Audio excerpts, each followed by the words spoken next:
First of all, thank you so much for the introduction of the webinar and for introducing myself. Again, my name is Lucy, and I'm an international trade consultant at How to Go South Korea. I'll be presenting the final results of the market study on export opportunities for alpaca clothing and home decor products in the Republic of Korea, developed with the support of PromPerú. And I personally took part in this project by conducting the interviews with the Korean companies and contributing to the market research process. I'm pleased to share the key findings of the study with you today. Let's begin. And here is the structure of today's presentation. First is the scope of the study. Second is product analysis. Third is supply analysis. Fourth, demand analysis. Fifth, market access requirements. Sixth, logistics. Seventh, trade promotion activities. Eighth, contacts of interest. Ninth, buyer profiles. 10th, market positioning strategies. And finally, conclusions and recommendations. The presentation is cutting off at the moment, so I am going to restart. There we go. And let me briefly walk you through how this project was carried out. The project was developed between late May and the end of September. Once the program was launched and the product selection was validated by PromPerú, How to Go identified an initial list of 40 potential Korean companies in the fashion industry. The list then was reviewed by PromPerú, who selected 20 buyers that they considered the most relevant for the objectives of the study. And based on this selection, How to Go conducted an in-depth interview with 20 companies and developed detailed buyer profiles. The insights obtained from this process were consolidated into two main deliverables, a PowerPoint presentation and a comprehensive written report. And today's online coordination meeting webinar represents the final stage of the project and marks its formal conclusion. With that context in mind, I would like to move on to take a closer look at the products themselves. There are two main focuses of products. One of them is alpaca fiber clothing, and this includes sweaters, scarves, gloves, shawls, and other garments that are soft, lightweight, thermal, and hypoallergenic made with alpaca fiber. The other main product is home decor, and this includes blankets, cushions, tapestries, and table runners. For the Korean market, these products offer value in authenticity, sustainability, and accessible luxury. They are quite aligned with the key trends in Korea prioritizing ethical production and personalized value. And to place these products in a broader trade context, I will now provide a brief overview of Peru's alpaca exports. In 2024, Peru exported alpaca products to 64 different countries. The main markets were China, the United States, and Italy. South Korea entered the top 10 for the first time, standing out as an emerging strategic market for Peru. And in value terms, the total export of alpaca products reached $223 million in 2024, representing a year-on-year growth of 2.1%. And this positive performance was mainly driven by a strong increase in exports of raw alpaca fiber, which grew by 58.9%, as well as a 32.3% increase in tops and a 33.1% growth in woven textiles. And China remained the leading destination market with exports totaling $68 million, followed by the United States with $53 million, and Italy with $35 million. These markets continue to play a key role, particularly in fiber and semi-processed alpaca products. By contrast, the exports of apparels showed mixed results. The shipment of woven and knitted garments declined by 10.3% and 0.5% respectively. In addition, exports of home textiles decreased by 16%, mainly due to lower demand in Switzerland, Germany, and the United States. Overall, the recovery was mainly driven by upstream alpaca products, highlighting the need to diversify markets and strengthen value-added segments, particularly in emerging destinations such as South Korea. With this export context in mind, let us now turn our attention to the Korean market. A very important region in the Republic of Korea is the Gyeonggi-do province over here. And in the Gyeonggi-do province, the most notable cities are Yangju, Pocheon, and Dongducheon. Historically, these areas are central to Korea's textile industry. They surround Seoul and are highlighted in the map in blue, forming the capital area. Gyeonggi-do is the most populous region and a major economic driver in Korea. It accounts for 90% of the national fabric production and 60% of yarn consumption. These cities have a long industrial tradition in garment making, weaving, dyeing, and finishing. And today, the industry has shifted towards more functional products, eco-friendly materials, and specialized production. Small and medium-sized companies dominate, focusing on added value. And the Gyeonggi Textile Center, or GTC, plays an important role in promoting the internationalization, digital marketing, and participation in global trade fairs. To put this regional overview into context, it is important to look at the recent structural changes in the Korea's textile industry. Korea's clothing manufacturing industry has been steadily declining. The industrial production index for the textile sector fell from 100 in 2015 to 65.9 in 2024, a decrease of 34%. And this decline has continued since 2012 and intensified after 2018. This reflects Korea's shift away from traditional manufacturing and towards international outsourcing. As a result, Korea increasingly relies on imports to meet demand for finished goods, which can imply opportunities for exporters like Peru. And with this background in mind, let's focus on a highly relevant and specific segment within the knitwear exports. According to the Korea Trade Statistics Promotion Institute, also known as K-Stat, exports of knitted garments made with fine animal hair with the HS code of 6110.11 have shown steady growth from 2022 through 2024, and this highly specific HS classification is particularly relevant to Peruvian exports, making the data a key indicator for this niche market, as it is a code that talks about knitted garments made with fine animal hair. The export value rose from 13.35 million US dollars to 14.89 million. And the exported volume increased from 73,837 tons to 83,394 tons. To place these previous figures in a wider context, let's examine the knitwear exports as a whole under the HS code 6110. Under this broader category of knitwear in general, trade patterns are highly concentrated. Hong Kong leads by a wide margin, importing over 62,000 kilograms valued at $1.21 million, followed by the other major destinations such as Japan, the United States, China, and Taiwan. Having reviewed the export patterns, we now turn to the import trends, which are particularly more important for identifying market opportunities. Between 2022 and 2024, Korea's import of knitwear made from fine animal fibers like alpaca increased in volume. However, the value increased only slightly, and this means that the average unit value decreased, suggesting more cheap or blended garments entering the market. Fast fashion and price-sensitive consumers play a big role here. And it may also reflect increased competition from companies like China or Vietnam, rather than premium sourcing.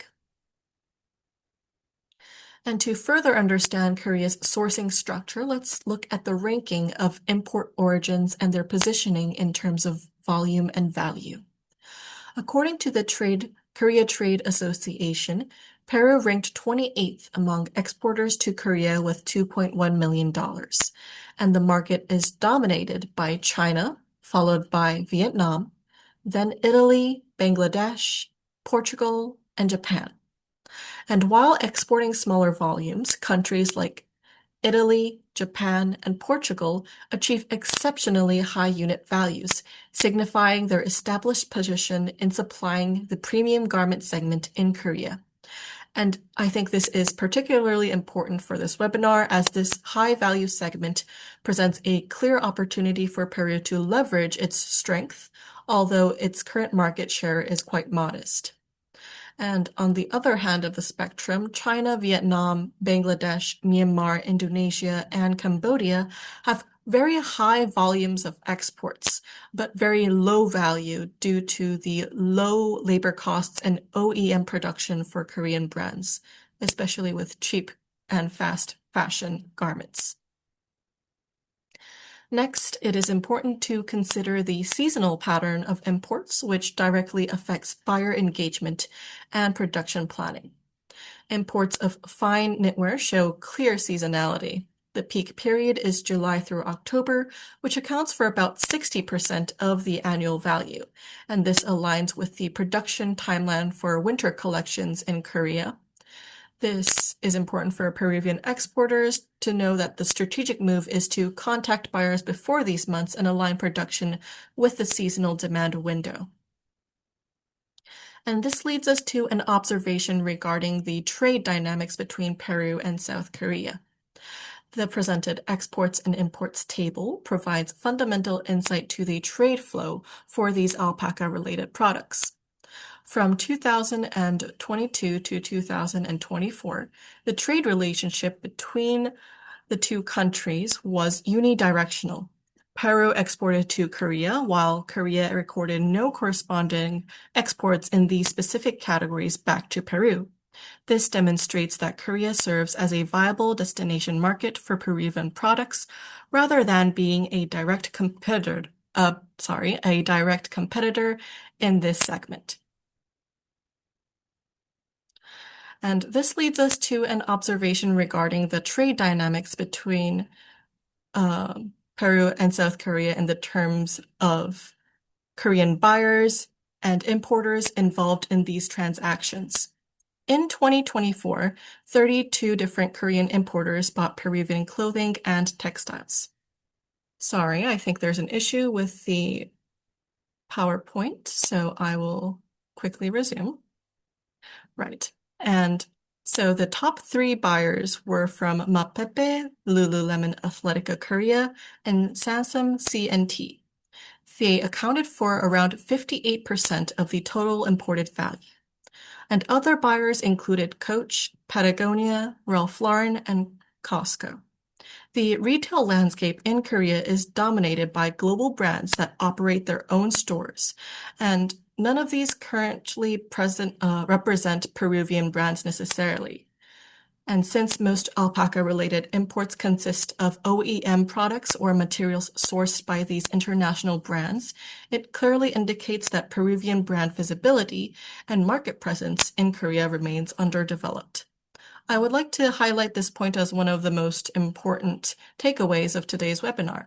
Despite South Korea ranking among the top 10 import destinations for Peruvian alpaca, the overall recognition of Peru and Peruvian brands remain very limited in the Korean market.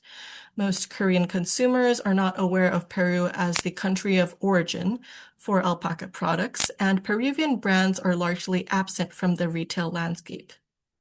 In practice, even when Korean consumers wear alpaca products, these items are usually OEM or private label products produced for global brands. As a result, the Peruvian origin of the fiber is rarely communicated and does not contribute to the country or brand awareness.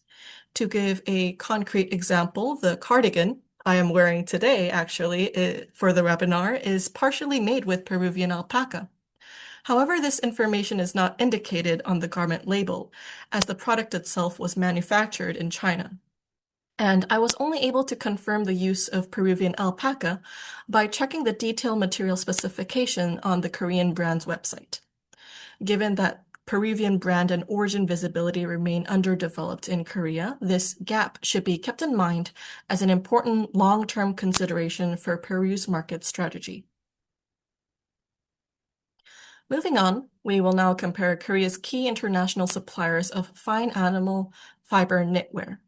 An analysis of global suppliers of fine animal fiber knitwear to Korea reveals that China and Italy were the dominant sources in 2024, with Vietnam ranking third. And the strong performance of Portugal and Morocco is notable as they serve as key OEM hubs for the Inditex group. Peru's position, however, remains minor, ranking 21st with imports valued at only around $500,000, equating to 0.23% of the total Korean market share. And having reviewed the demand side and import structure, let us now turn to the Peruvian supply side, serving the Korean market. The Korean market for alpaca apparel and accessories is supplied by a relatively small group of Peruvian exporters, which indicates a highly concentrated market structure. Alpaca standouts as the leading exporter, accounting for 41% of total exports to Korea. And this position reflects a strong international presence and its capacity to consistently supply the market. In second place is LM Global Peru with a 22% share, followed closely by MFH Knits, which represents a 21% of total exports. And together, these three companies account for more than 4/5 of the total export volume, clearly demonstrating a high level of market concentration. Beyond these leading players, smaller exporters such as Colca Fabrics with a 8%, Inversiones Rivera with 6%, and J. Luisa Pizarro Rivera with the remaining 2% participate in niche segments of the market. And although their shares are much more smaller, the presence of these companies highlights a degree of some diversity within the Peruvian supply base, complementing the overall offer in this specialized market. And overall, this structure suggests a market dominated by a few key exporters while also leaving room for smaller firms to position themselves in specific niches or value-added segments. Having examined Peru's exporter landscape in Korea, we can now place it in a broader international context by comparing it with other key global suppliers. Here we have a competitive analysis of the main international suppliers of alpaca and alpaca blended textiles, focusing on China, Turkey, and Italy. Starting with China, suppliers such as Loyal Yarns in Jiangsu and Zhonghuan in Zhejiang stand out for their large-scale production capacity, cost efficiency, and strong logistics performance. Chinese companies specialize in fantasy yarns, blended fibers, and a wide range of alpaca fabrics, offering consistent supply and competitive pricing supported by proximity to Asian markets.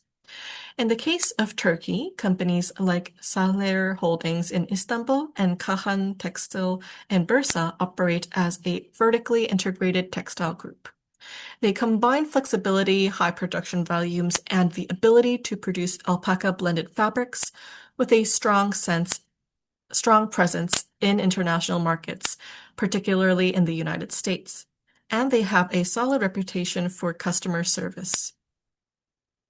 Finally, Italy represents the premium and luxury segment of the market. Firms such as Ferla in Biella and Loro Piana in Milan, part of the LVMH group, are recognized for high-end alpaca products, full supply chain integration, traceability, and luxury positioning. Italian suppliers are highly valued by top-tier buyers seeking quality, craftsmanship, and exclusivity. Overall, this competitive landscape shows that Peru competes in a market where cost efficiency, production scale, and luxury differentiation coexist. This highlights the importance for Peruvian alpaca exporters to clearly define their value proposition, whether through premium quality, sustainability, traceability, or artisanal differentiation to stand out against these established competitors. Having reviewed the supply and competition, we now shift our focus to demand-side dynamics by looking at Korea's consumer demographics. In 2025, Korea had 51.68 million people with a median age of 45.5, and Korea is aging rapidly. By 2050, older adults will represent nearly half of the population. This increases the purchasing power of older consumers. The senior market is becoming increasingly important in fashion, especially for warmer and higher quality winter garments. Alongside the senior market, the MZ generation and millennials represent another influential consumer segment in Korea. They represent more than half of Korea, or half of Seoul, and a third of the entire country. They are urban, digital conscious consumers with strong purchasing power. They seek brands with social value and ethical production. 65% are willing to pay more for ethical and sustainable products. Alpaca fiber aligns well with their focus on sustainability, elegance, quality, and social responsibility. This brings us to the purchasing behavior and preferred channels of middle-aged consumers in South Korea. According to Impact People's survey, spending by middle-aged adults increased 40% from 2019 to 2024. Online purchases grew, but for winter clothing, many still preferred offline stores. The clothing stores make up for 34% of purchases. Online accounts for about 30%, while department stores and outlets remain strong channels for this demographic. And these shopping behaviors are closely linked to what Korean consumers value most when choosing winter garments. Korean consumers prioritize quality and thermal performance over design or price when buying winter clothing. This explains why many middle-aged consumers prefer shopping offline. They want to physically check the warmth and the quality of the garments themselves. And alpaca's natural thermal properties fit well with the needs of good quality winter garments. These insights naturally led us to a discussion on the premium positioning of alpaca and opportunities for Peruvian brands in Korea. Between October 2023 and September 2024, Peru exported over 82% of its alpaca knit scarves, showing a strong global demand. And for Korea, it is important to emphasize the utility and versatility of alpaca in winter. Key insights include maintaining baby alpaca in the luxury range, while also developing blended mid-ranges options to attract broader audiences. There is a strong need to increase exposure in physical stores and online channels and strengthen the premium positioning of Peruvian brands like Kuna. And we can strengthen the market appeal by carefully considering how alpaca products are displayed, priced, and branded. Let's examine each aspect. First, regarding the presentation format, alpaca products should be positioned as sustainable luxury with a minimalist and refined design. Recommended sales channels include pop-up stores, boutiques, and online platforms such as Coupang, Naver, and StyleShare, which are the main online platforms in South Korea. Supported by premium packaging and clear labeling such as 100% baby alpaca would also be incredibly useful. Second, in terms of estimated price ranges for high-value items like ponchos, ruanas are positioned above $500, while sweaters range approximately from $199 to $629. And accessories such as scarves and gloves fall between $60 to $150. These price points align with the premium segment of the Korean market and can be good to use as reference. Third, the brand message should emphasize softness, warmth, and durability, while also highlighting the story behind the product. The concept of meaning out or purpose-driven consumption resonates strongly with Korean consumers who value sustainability and ethical sourcing, especially with the MZ generation as mentioned beforehand. Overall, Aligning presentation, pricing, and brand storytelling is key to strengthening demand for Peruvian alpaca products in the Korean market. Moving on, let's review the essential labeling and compliance requirements for selling alpaca products in Korea. Specifically, products must follow strict rules for fabric composition, origin, and care instructions. Labels must indicate fabric composition, including removable parts and whole percentages, and they must also show the producer or importer, also the country of origin, the production or import date, recommended size, care instructions, and contact information. While the size labeling is not mandatory, it is very much recommended. And for textiles, it can be shown in the metric system with a 3 centimeter tolerance. For garments, the KS standard from the Korean Agency for Technology and Standards must be followed. In addition to labeling, compliance with safety standards is essential to avoid penalties and market restrictions. Korean regulations set strict limits on hazardous substances such as formaldehyde, aromatic amines, and heavy metals. Flame retardants are also prohibited, and nickel release must be minimal from these products. If a product is intended for children aged 13 or younger, KC certification is required. Failure to comply can lead to import denial, sales bans, recalls, and fines up to 30 million Korean won, along with potential criminal penalties. In addition to public regulations, private standards help ensure safety and sustainability as well as building customer trust. The KTS certification, created by the Korean Textile Industry Federation, is voluntary but very much valuable. It controls the hazardous chemicals across the supply chain. And some other important certifications include the GRS and RCS for recycled materials, and RWS and RDS for animal welfare and traceability. These standards have global recognition and are useful for meeting ESG expectations and appealing to sustainability-conscious consumers. Next, let's examine the logistics of shipping alpaca products from Peru to Korea.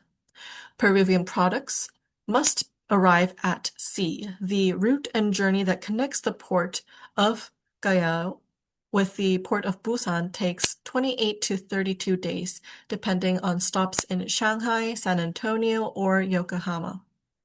And Busan handles 75% of Korea's container traffic, so it is the natural entry point for the Peruvian shipments. Turning to domestic logistics, forwarding companies play a critical role in transporting imports from Busan to Seoul and surrounding provinces. Upon arrival in Busan, the imported goods are typically transported to Seoul via forwarding companies. These forwarders are very much important, acting as intermediaries between clients and carriers, and they are crucial in Korea due to the significant distance between the port of Busan and the primary garment production areas in the Seoul and Gyeonggi-do provinces. This reliance is evident in the fact that Seoul is projected to account for over 55% of all forwarding companies by 2025. Furthermore, the booming growth of e-commerce is driving increased demand for specialized, smaller forwarding agencies. Turning to distribution, understanding the Korean e-commerce and retail landscape is key for effective market entry. Starting with online channels, we identify 4 main formats. First is open markets, which are large-scale e-commerce platforms such as Coupang, Gmarket, and 21st. These platforms are highly price competitive and volume-driven, making them suitable for mass market products. Second is integrated malls, which belong to major retail groups like SSG.com, Lotte On, and AK Mall. And these platforms offer strong brand control, premium logistics, and are more aligned with the higher quality or branded products. Third is live commerce, which is a rapidly growing channel in South Korea. Platforms like Naver, Shopping Live, and Grip combine live demonstrations with instant purchasing and are particularly effective for fast fashion and fashion in general due to their interactive and experimental nature. Finally, SNS markets, where sales are driven directly through social media platforms such as Instagram shops and TikTok shops. These channels rely heavily on influencer marketing and short-form video content, making them ideal for brand storytelling and trend-driven products. On the offline side, we also observe three key channels.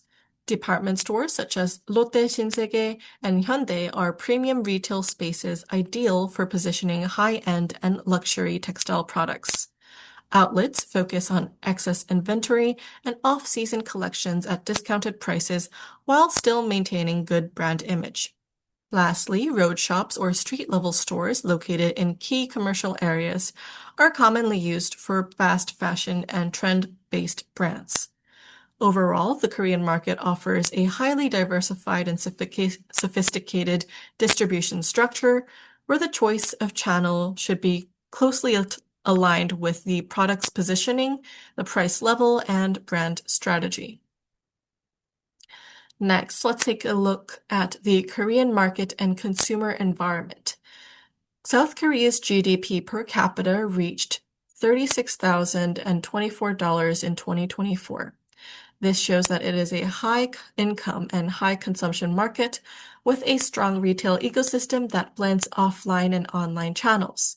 Thanks to high-speed internet and advanced logistics, Korea offers a seamless omnichannel shopping environment, and this page shows the general experience of Korean consumers across online and offline channels. It's important to understand the dominant players and platforms driving Korea's online fashion industry. Online sales have continued to grow and now match offline sales. Live commerce, social marketplaces, and open markets like Coupang are major drivers. Large conglomerates such as Shinsegae, Lotte, and Hyundai operate integrated omnichannel systems that combine physical stores with e-commerce platforms. In online fashion, Mushinsa is the market leader, projected to reach 1.2 trillion won in sales in 2024, especially targeting consumers aged 18 to 35, which is the relatively younger generations. Next, let's take a look at key trade events that provide opportunities for alpaca exporters in South Korea. Preview in Seoul, or PIS, is Korea's leading B2B textile and fashion trade show. The 2024 edition hosted 516 companies from 13 different countries, and more than 36,000 visitors attended. This fair integrates fashion with technology, featuring digital twins, AI-powered design, smart eco-friendly clothing, and seminars on textile innovation. It promotes sustainability through eco-certification programs and recyclable booths as well. For alpaca exporters, PIS is a strategic platform to present eco-friendly, high-value materials and connect with Korean and global buyers, as well as just simply understanding the Korean fashion market.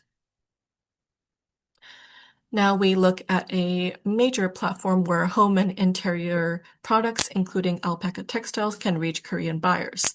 The Home and Table Deco Fair at COEX has become one of Korea's most important lifestyle fairs. Its 2024 edition includes 550 brands and 950 booths. Categories include living and interior, kitchen and tableware, smart home items, and crafts, and this makes it highly relevant for alpaca blankets, cushions, and decorative items. Turning to high-end B2B events, Premium offers valuable networking opportunities for exporters. It is Korea's most established sourcing fair for premium household goods. It attracts more than 50,000 buyers and organizes over 400 pre-arranged B2B meetings. COEX, where the fair takes place, is Korea's main convention center and a central platform for international business events. It provides strong networking and visibility opportunities, especially when combined with events like Seoul Design Week or Fashion Week. And this slide highlights other key trade fairs and promotional events in Korea relevant to the textile, fashion, and lifestyle sectors. These events cover a wide range of opportunities, from textile innovation and sustainability, such as Preview in Daegu, to fashion positioning and brand exposure through platforms like Seoul Fashion Week and Trend Fair. Additionally, events like Sofern and Life Show and Daegu Fashion Fair provide access to home decor, lifestyle, and design-oriented segments. Overall, these fairs offer strategic spaces for B2B networking, brand visibility, marketing, trends, and understanding of them, and market entry or consolidation for Peruvian companies interested in the Korean market. Next, let's review the key institutional contacts that can support the growth and internationalization of Peruvian alpaca products in Korea. First is KOFOTI, which is the Korea Federation of Textile Industries, which plays a central role in coordinating more than 20 textile associations. And it is actively involved in promoting sustainability and exports, and it organizes major industry events such as Preview in Seoul, as mentioned beforehand, making it a strategic partner for market visibility. Second is the Gyeonggi Textile Center, or GTC, which I mentioned previously when introducing the Gyeonggi-do province. And this GTC functions as a hub for innovation and business support, offering services related to workforce development, digital marketing, and the internationalization of small and medium-sized enterprises. GTC can facilitate access to showrooms, training programs, and B2B connections. Finally, KOTRA, the Korea Trade Investment Promotion Agency, is a key public institution for export promotion. It provides links to international buyers and supports participation in trade fairs and commercial missions, making it an important ally for structured market entry and expansion. Together, these institutions offer a strong support ecosystem that can help Peruvian companies reduce entry barriers, build networks, and strengthen their presence in the Korean market. Now we'll explore the different types of buyers, their sourcing strategies, and how they interact with imported alpaca products, exemplified with some of the companies we have interviewed previously. Overall, the Korean buyers show a highly segmented structure with different sourcing strategies depending on company size and business model, as well as target consumers. While there is genuine interest in Peruvian alpaca, buyers also have high commercial, technical, and communication requirements. First, premium and accessible luxury brands such as Akabi, Avinapel, and Core focus on limited editions, prioritize designs, and noble materials. They show strong interest in baby alpaca, vicuña, and fine blends. They value quality, traceability, sustainability, and storytelling, and typically purchase low volumes but with high value, requiring reliable suppliers and physical samples to work with. Second are importers specialized in alpaca and artisanal products, including Artisol and Kampali alpaca, and they have direct and long-standing experience with Peruvian suppliers. They are familiar with the product but demand better adaptation to Korean consumer preferences at time, as they are sensitive issues related to imitations, price levels, and consistency of quality. They show a high willingness to continue working with Peru when the institutional support is strengthened as well. Third is women's fashion and streetwear brands such as Baisou, Core, and DOBB. They prioritize design, speed, and production flexibility. They often also perceive alpaca as a bit more of a heavy or voluminous material, preferring lighter fibers during the spring and summer times, but are willing to work with alpaca for their winter collections. Their interest is conditional on technical adjustments and competitive pricing, and they present strong potential as distribution partners rather than direct importers at times.